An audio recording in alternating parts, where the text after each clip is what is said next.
Halo guys, kali ini gue akan kembali membawakan alur cerita film dari tahun 2025. Filmnya sih lumayan masih baru dan mungkin baru rilis beberapa bulan yang lalu. Dan lalu seperti apa cerita keseruan dari film ini? Mari langsung saja kita simak alur cerita filmnya. Seorang wanita bernama Ava menghadiri pesta pertunangan dua sahabatnya, Danica dan Teddy. Teddy bukan hanya dikenal tampan, tetapi juga kaya raya karena ia adalah putra dari Grant Spencer, pemilik bisnis pengembangan properti yang sukses. Di pesta itu, Ava juga kembali bertemu dengan sahabat lamanya, Milo. Meski hubungan mereka kini sebatas pertemanan, tapi Milo sebenarnya telah lama menyimpan rasa pada Ava. Pada malam hari sehabis pesta, keempat orang itu ingin pergi melihat pesta kembang api. Namun saat mereka hendak menaiki mobil, mereka melihat teman akrab waktu di SMA yang bernama Stevie sedang bekerja. Sebenarnya hubungan mereka sudah lama putus setelah kemalangan yang menimpa mantan teman mereka itu. Dulu ayah Stevie menghabiskan uang kuliah anaknya dan pergi meninggalkan anaknya begitu saja. Dan itu mengakibatkan hidup Stevie hancur berantakan. Bahkan kabarnya Stevie sampai harus direhabilitasi karena jiwanya terguncang. Mereka kemudian mengajak Stevie untuk ikut menyaksikan pesta kembang api, sekaligus menjalin kembali hubungan yang sempat lama terputus. Pembicaraan mereka sebenarnya terasa sangat canggung, mengingat teman-temannya sempat meninggalkannya setelah kejadian yang menimpa dirinya. Dan bahkan Stevie sempat menolak dengan alasan sedang sibuk bekerja. Dia saat ini bekerja di sebuah bar kecil milik kenalan ayahnya. Namun teman kerjanya meyakinkan bahwa tidak apa-apa untuk ikut pergi bersama teman lamanya dan sisa pekerjaannya akan dia selesaikan sendiri. Akhirnya, Stevie memberanikan diri ikut ke dalam rombongan mereka, dan di tengah jalan mereka menikmati pesta kembang api yang sedang berlangsung. Tapi Teddy terlalu hanyut dalam momen kebersamaan itu hingga tingkah lakunya jadi agak liar. Dia sempat menghadang mobil yang melintas di jalan, walaupun niatnya hanya untuk bercanda. Namun kejadian menjadi serius setelah mengakibatkan sebuah mobil ngerem mendadak hingga menabrak tiang pembatas jalan dan hampir jatuh ke jurang. Kelima orang itu berusaha sekuat tenaga untuk menyelamatkan orang yang terjebak di dalam mobil sebelum jatuh ke dalam jurang. Tapi sayangnya mobil itu terlalu berat dan tetap jatuh ke dalam jurang ketika pengemudi mobil belum sempat diselamatkan. Danica menganggap itu hanyalah kecelakaan yang tidak disengaja sebagai alasan menghindari kesalahan. Sementara Stevie ketakutan bila ikut dimintai pertanggungjawaban karena dia saat ini bukan siapa-siapa dan tidak bisa menyewa pengacara seperti teman-temannya yang kaya. Dan hanya Ava yang tetap bersikeras untuk menolong korban apapun yang terjadi. Sementara Teddy sedang memanggil polisi. Polisi langsung menyuruh mereka pergi ke kantor untuk menjelaskan secara rinci detail kejadiannya. Tapi saat dalam perjalanan, mobil yang mereka tumpangi berbelok dan kembali pulang ke rumah. Rupanya Danica tidak mau bila masalah semakin membesar dan dia ikut terseret. Dan semua orang yang ada di situ juga setuju akan hal itu. Hanya Ava saja yang ragu karena perasaan bersalah dan tanggung jawabnya terhadap korban. Tapi karena semua temanya sudah satu suara, dia terpaksa mengikuti keinginan semua orang. Sedangkan untuk menutupi masalah itu, ayah Teddy akan memberikan uang tutup mulut kepada polisi. 1 tahun telah berlalu sejak kejadian itu dan Danica telah putus hubungan dengan Teddy setelah mendapat musibah kecelakaan. Kini Danica sedang mengadakan pesta pertunangan kembali dengan kekasih barunya yang bernama Wyatt. Saat pesta tengah berlangsung, Danica mendapat berbagai macam hadiah dari teman-temannya. Namun dia juga mendapat hadiah surat ucapan yang tidak diketahui siapa pengirimnya. Surat itu bertuliskan, "Aku tahu perbuatanmu saat musim panas lalu." Begitu dia membaca pesan itu, Danica langsung gugup dan raut wajahnya pucat. Dia kemudian menanyakan siapa yang memberikan surat itu, tapi sayangnya tidak ada satupun yang mengaku. Danica kemudian memanggil teman-temannya yang terlibat dengan kecelakaan tahun lalu dan memberitahukan isi suratnya. Awalnya Danica mencurigai bila Teddy adalah dalang di baliknya, karena dia curiga bahwa dia ingin balas dendam setelah putus dengannya. Tapi Milo tidak yakin karena itu bisa dilakukan siapa saja termasuk orang yang dekat dengan korban. Sebelumnya mereka juga diam-diam telah menyelidiki informasi yang dimiliki korban kecelakaan itu. Namanya adalah Tom Cooper dan tidak ada yang perlu dikhawatirkan karena korban tidak punya keluarga ataupun kenalan dekat sama sekali. Untuk memastikan, mereka mendatangi Teddy untuk menanyakan perihal tentang surat itu.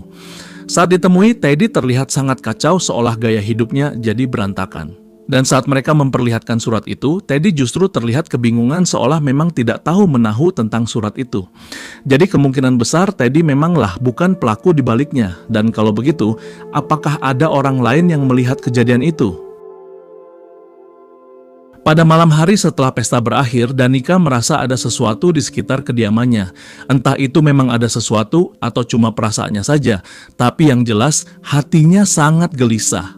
Dia kemudian berendam di kamar mandi sambil memutar musik relaksasi untuk menenangkan hatinya. Namun, kekasih yang saat itu tengah sendirian di ruang tamu, melihat lampu kolam mati dan menyala dengan sendirinya. Karena tidak melihat siapapun, dia kemudian mengabaikan hal itu. Tapi saat dia lengah, dia langsung diserang oleh orang yang tidak dikenal. Orang itu mengenakan pakaian nelayan berwarna hitam sambil membawa kail seperti tangan besi seorang bajak laut. Telinganya tertutup headset, jadi dia tidak bisa mendengar apapun. Dan saat dia telah selesai mandi, dia dikejutkan dengan mayat kekasihnya yang sudah tercabik-cabik. Dia begitu histeris melihat pemandangan itu, dan di belakang mayat itu dia melihat sebuah pesan yang dituliskan dengan darah. Dan pesan itu bertuliskan, "Kamu tidak akan bisa menghapus masa lalumu." Setelah kejadian itu, kelima orang itu kembali berkumpul untuk mencari petunjuk, karena pembunuhan itu tidak seperti sebuah kebetulan.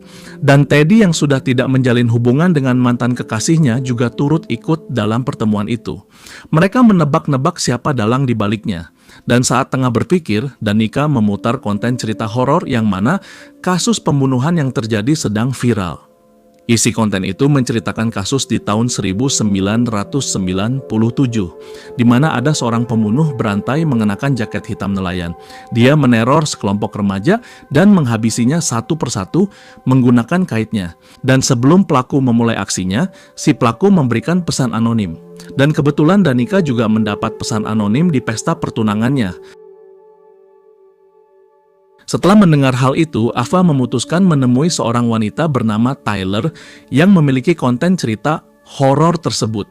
Selain itu, sebenarnya Tyler juga merupakan teman kenalan baru Ava beberapa waktu lalu. Tyler mengatakan bahwa konten itu memang berasal dari kejadian nyata di daerah saat ini mereka berada. Namun kasus itu sengaja ditutupi oleh ayah Teddy yang merupakan seorang pengembang bisnis properti yang telah berhasil mengubah kota seram itu menjadi tempat yang ramai dan menguntungkan. Akhirnya, kejadian kelam itu ditutupi agar tidak menakut-nakuti orang-orang yang datang. Sedangkan korban dari kasus pembunuhan berantai, ada 2 orang korban yang selamat, dan salah satu diantaranya bernama Julie yang kini mengajar di sebuah universitas. Kemudian Ava bertanya, pesan anonim apa yang dikirim oleh pelaku sebelum melancarkan aksinya. Tyler kemudian mengatakan isi pesannya adalah, "Aku tahu perbuatanmu musim panas lalu." Dan ketika Ava mendengar, bila kalimat yang diucapkan sama persis dengan pesan anonim yang diterima Danica, dia seketika menjadi ketakutan karena menduga bila Tyler bisa saja adalah pelakunya. Dia kemudian langsung menghubungi temannya Stevie untuk datang, dan ketika Tyler sedang berada di lantai atas, orang yang mengenakan baju nelayan hitam muncul tepat di depannya. Awalnya Ava mengira itu adalah Tyler yang sedang bercanda, tapi Tyler ternyata masih ada di lantai atas dan malah menanyakan, "Apakah itu temanmu?" Ava menjadi terkejut dan langsung berteriak untuk segera lari karena ternyata orang itu adalah pelaku yang asli. Nelayan itu kemudian langsung menyerang dan Ava berusaha menyelamatkan diri dengan sekuat tenaga. Dan saat dia berhasil melukai dan menghantam nelayan itu dengan pintu sampai jatuh, tiba-tiba nelayan itu menghilang. Mereka berdua kemudian segera bergegas pergi, namun Ava terkena perangkap dan terkurung. Saat Ava tengah berusaha keluar dari kurungan, Tyler dikejar-kejar hingga berada dalam situasi terpojok. Tyler memohon untuk diampuni, tapi tanpa belas kasihan, nelayan itu langsung menggorok leher Tyler begitu saja. Saat kematian hendak menghampirinya, Tyler sempat berhasil membuka topengnya. Dan setelah itu dia berkata, "Ternyata kau," yang menandakan bila Tyler mengenal siapa pelakunya. Akhirnya Ava berhasil keluar dan kabur seketika. Dan saat keluar dari dalam bangunan, dia bertemu temannya Stevie yang datang setelah dihubungi. Saat tengah dalam kepanikan, tiba-tiba mayat Tyler jatuh dari atas dan menggantung tepat di depan mereka berdua. Hal itu membuat kedua orang itu berteriak histeris, dan beberapa jam kemudian polisi segera berdatangan. Masalah menjadi semakin mengkhawatirkan dan dia berada dalam bahaya. Oleh karena itu, Ava kemudian menemui salah satu dari dua korban yang selamat dari tragedi pembantaian yang dilakukan oleh nelayan yang diceritakan oleh Tyler. Dan orang itu adalah Julie. Saat ditemui, Julie menanyakan apa yang sebenarnya kamu perbuat sampai menjadi incarannya. Karena pembunuh itu baru akan bertindak saat orang-orang melakukan suatu kesalahan. Awalnya Julie enggan membantu, tapi karena Ava terus memohon, dia kemudian memberi saran kecil, yaitu dengan mencari tahu siapa pelakunya terlebih dahulu sebelum menjadi korban selanjutnya.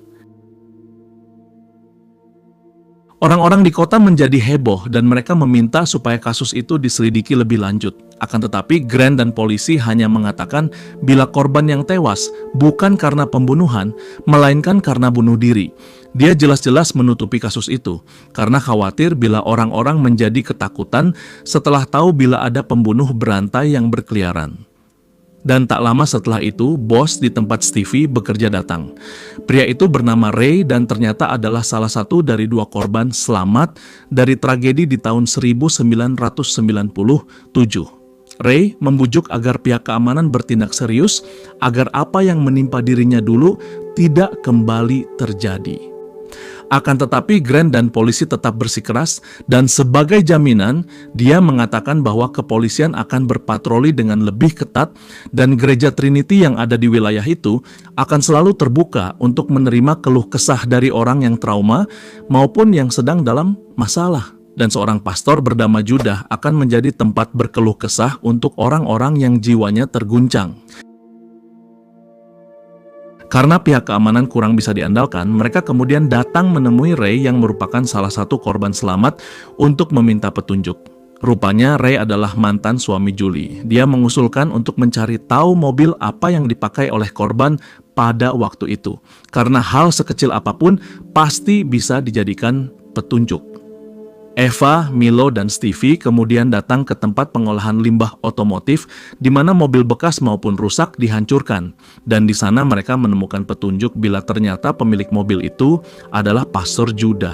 Sementara itu, Danica dan Teddy pergi ke pemakaman di mana ada kuburan para korban pembantaian di masa lalu, dan kebetulan kuburan milik Sam Cooper juga ada di sekitar tempat itu.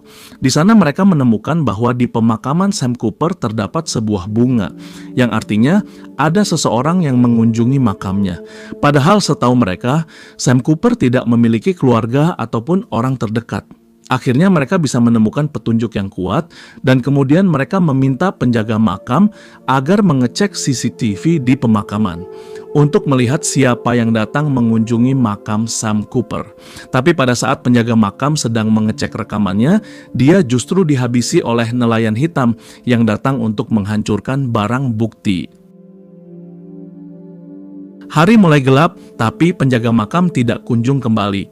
Teddy kemudian meninggalkan Danica untuk cari minum. Tapi saat ditinggalkan, Danica langsung seketika itu juga diserang. Danica kemudian berlari masuk ke sebuah rumah di dekat pemakaman dan bersembunyi di bawah kolong. Tapi nelayan itu berhasil menemukannya. Dia akhirnya dihajar hingga kepalanya terbentur, tapi saat mau hendak dibunuh, Teddy datang dan mendorong nelayan itu hingga terpental. Nelayan itu tahu situasinya tidak menguntungkan dan segera lari. Setelah itu, Teddy kemudian langsung memeluk mantan kekasihnya yang tengah kesakitan. Setelah kejadian yang menimpa Danica di pemakaman, mereka berlima kembali berkumpul di rumah Teddy. Mereka juga membahas apakah Pastor Judah ada kaitannya dengan Sam Cooper. Di tengah perbincangan yang penuh tanda tanya, Stevie menerima panggilan telepon dari Ray sehingga ia harus segera pulang. Sementara itu, yang lain memutuskan untuk menginap di rumah Teddy. Hubungan Teddy dengan Danica kembali mesra setelah berhasil menyelamatkan mantan kekasihnya. Lalu Ava dan Milo juga tengah bermesraan di dalam kamar. Saat mereka berdua hendak bercumbu, Ava tiba-tiba menjadi liar sambil mengatakan, "Hukum aku, cekik aku," dan itu membuat Milo sangat terkejut. Saking terkejutnya dia belum siap dan memutuskan keluar terlebih dahulu. Dia memutuskan menelpon Teddy yang sedang berduaan di kamar untuk bertanya apakah akan baik-baik saja jika dia mencekik dan menghukum kekasihnya. Tapi sayangnya baterainya habis. Dan saat dia pergi untuk mengambil cas yang tertinggal di mobil, dia langsung disergap oleh nelayan itu dan dibunuh. Ava cemas menunggu Milo tak kunjung kembali. Dan kecemasan itu semakin menjadi-jadi saat dia melihat mobil Milo bergerak pergi meninggalkan rumah. Dia sangat sedih dan merasa bersalah karena telah menyembunyikan sikap masokisnya itu. Tapi saat dia mengirim pesan permintaan maaf, dia hanya mendapat pesan balasan sedang memerlukan waktu sendiri sebelum kembali berbicara. Tapi yang membalas pesan itu sebenarnya adalah si nelayan. Dan tubuh Teddy juga diangkut ke dalam mobil agar tidak menimbulkan kecurigaan. Esok paginya, Ava dan Danica pergi ke gereja Trinity tempat Pastor Judah berada. Kedatangan mereka untuk menyelidiki apakah Pastor Judah ada hubungannya dengan orang yang meneror mereka selama ini. Dan alasan yang dia gunakan untuk bertemu pastor adalah ingin meminta bimbingan. Setelah itu, Danica kemudian meminta waktu untuk pergi ke toilet, tapi sebenarnya dia menyusup masuk ke dalam ruang kerja pastor untuk mencari petunjuk. Dan saat Pastor Judah sudah kembali ke ruangannya, Danica langsung keluar, lalu setelah itu mereka langsung pergi meninggalkan gereja. Mereka menemukan beberapa hal mencurigakan di ruangannya, lalu mereka mengunjungi kantor polisi untuk meminta agar pastor segera diselidiki. Akan tetapi sebelum bertindak, polisi justru melaporkan hal itu kepada Grant, dan Grant yang merupakan rekan pastor mengatakan agar kedua wanita itu dikurung selama 1 hari di dalam ruangan karena telah menyusup ke ruangan orang lain secara diam-diam. Dan saat kedua wanita itu hendak keluar dari ruang kantor, mereka menyadari bahwa mereka telah terkunci. Tapi semua polisi yang ada di gedung itu hanya diam melihat saja. Setelah memutuskan tindakan sewenang-wenang, anaknya Teddy yang saat itu berada di dalam rumah telah menjadi korban berikutnya. Dia merangkak penuh dengan kesakitan sambil memanggil ibunya yang berada di lantai atas. Tetapi suaranya tidak terdengar karena tubuhnya sudah tidak sanggup berteriak karena luka yang dialami. Grant mengira bahwa semua hal yang dia lakukan demi keuntungan akan berjalan dengan mulus. Tapi ketika dia keluar dari ruangannya, dia melihat anaknya sudah sekarat penuh dengan luka. Dia kemudian menghampiri dan memeluk anaknya, tapi saat dia lengah, nelayan itu langsung melakukan eksekusi dari belakang. Danica bermimpi buruk dan bertemu dengan salah satu korban di tahun 1997. Orang itu mengatakan jika aku melakukan kesalahan atau kita melakukan kesalahan, maka harus dihukum.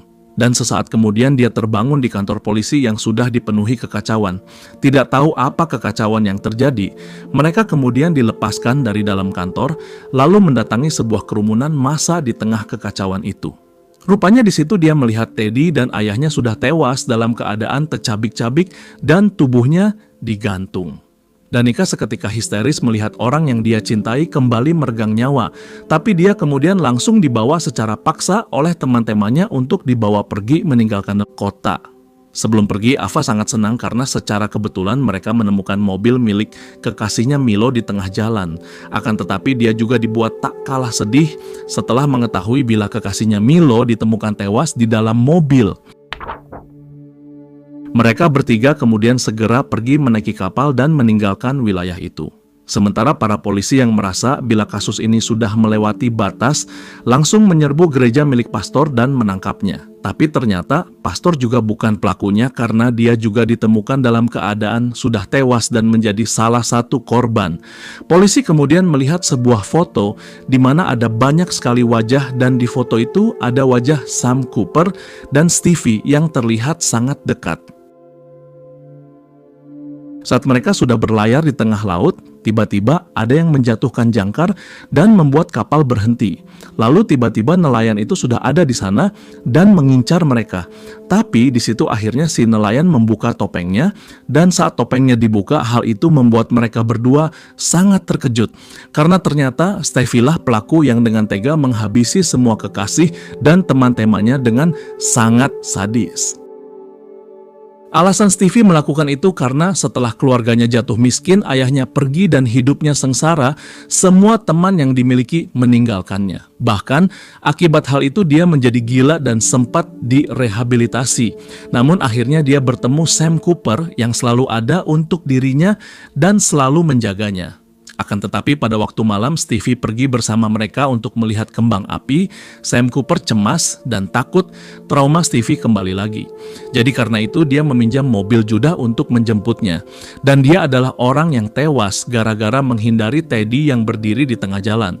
Setelah mengetahui yang celaka itu adalah orang yang dicintai, Stevie awalnya berniat untuk bunuh diri, namun dia berubah pikiran dan melancarkan pembalasan.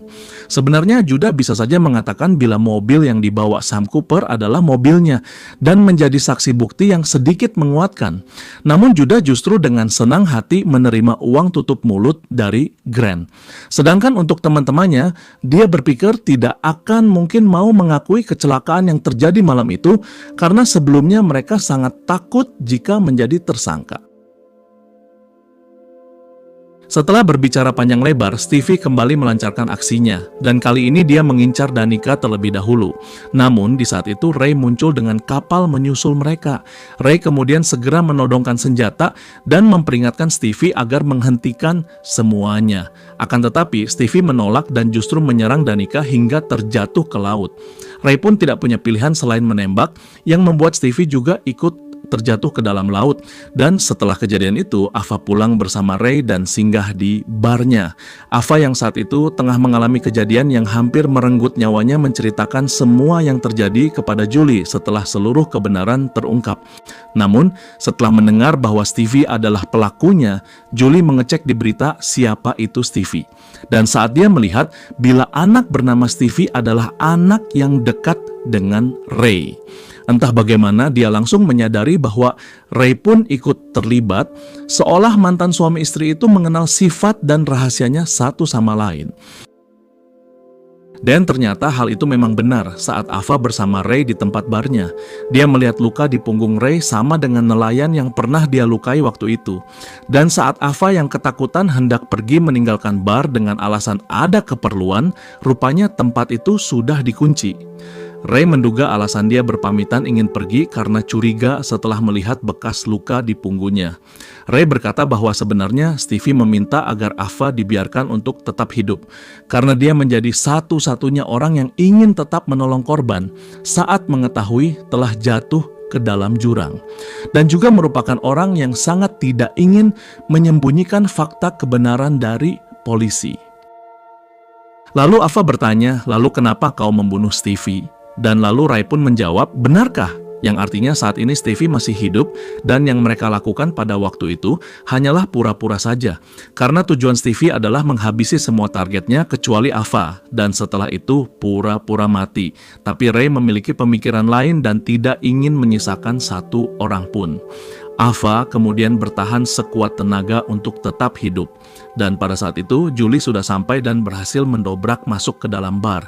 Di situ dia melihat Ava, punggungnya sudah tertusuk oleh pisau. Julie mencoba menghentikan pembunuhan itu, tapi Ray berkata bahwa pembalasan paling tepat adalah pembunuhan massal dengan cara lama seperti peristiwa yang mereka lakukan di masa lalu. Dan saat Ray juga ingin membunuh Julie yang dianggap akan menghalangi, Stevie yang sedang terluka menembaknya dengan panah dari belakang dan dia pun akhirnya tewas. Setelah kejadian itu, Danica terdampar di pantai dan ditemukan dalam keadaan masih hidup. Dia kemudian dibawa ke rumah sakit untuk diobati bersama dengan Ava yang juga sama-sama terluka. Kejadian peristiwa pembunuhan berantai menjadi topik berita panas dan disaksikan oleh wanita berkulit hitam yang ternyata merupakan teman sekampus Julie. Dan setelah beberapa saat kemudian, suara bel dari pintu rumah berbunyi dan Julie datang berkunjung. Kunjungan Julie bukan tanpa maksud, karena dia datang ke tempat itu untuk meminta bantuan. Dia memberikan foto seseorang sambil berkata, "Aku minta bantuanmu." Dan setelah mendengar permintaan Julie, wanita berkulit hitam itu kemudian menjawab, "Lalu siapa yang harus kita habisi sekarang?" Dan setelah itu cerita dari film ini berakhir. Jadi di film ini masih banyak menyisakan misteri guys, yaitu siapa sih yang psikopat di film ini. Di film ini diceritakan Stevie dan Ray adalah pelakunya, sedangkan Julie dan temannya juga seolah-olah mereka tidak terlihat seperti orang baik. Dan pada waktu Ray mengatakan menyelesaikan dengan cara yang kita lakukan. Ray menggunakan kata kita yang berarti apakah pembunuhan di tahun 1997 sebenarnya dilakukan oleh Ray dan Julie atau orang lain. Dan terima kasih bagi yang sudah menyaksikan dan bantu support channel ini dengan like dan subscribe agar semakin banyak video yang akan diupload di channel baru ini. Terima kasih dan sampai jumpa.